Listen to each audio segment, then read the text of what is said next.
ત્યાં તો દીકરો જીવંત થાય છે. નાની વહુ સમજી જાય છે કે આ જ સીતરામા છે.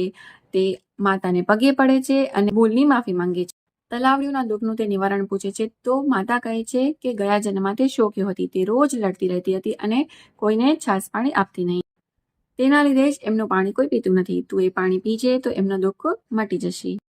તે આખલાના લડવાનું કારણ પૂછે છે તો માતા કહે છે કે ગયા જન્મમાં તે દેરાણી જેઠાણી હતી. તે રાગ દ્વેષથી ભરેલી હતી. તે કોઈને દળવા ખાંડવા દેતી નહીં. તેથી તેમના ગળે ગંડીના પડ બાંધેલા છે. તું એ પડ છોડજે, એ લડતા બંધ થઈ જાય.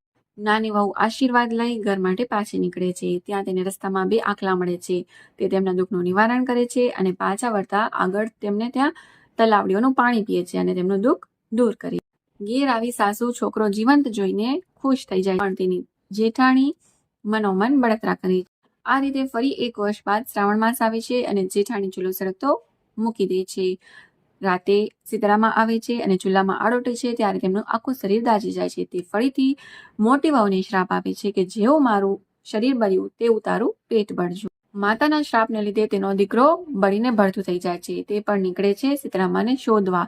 રસ્તામાં તેને 2 તલાવડીઓ મળે છે. કહે છે કે બહેન ક્યાં જાય છે? અમારું કામ કરતી જાને.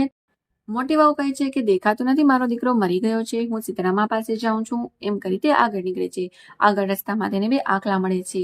તેમને પણ તે આવી રીતના જવાબ આપીને ના પાડીને આગળ નીકળી.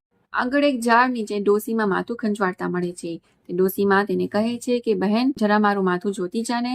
તો મોટી વહુ કહે છે કે હું કઈ તારા જેવી નવરી નથી, મારે સીતરામા પાસે જવું છે. અને એમ કહેતા તે આગળ નીકળી જાય અને આખો દિવસ તે ફરી ફરીને થાકી જાય છે, પણ ક્યાંય એને સીતરામાના દર્શન થતા નથી. એટલે તે તેના દીકરાને લઈને રોતી રોતી પાછી ઘેર આવે છે.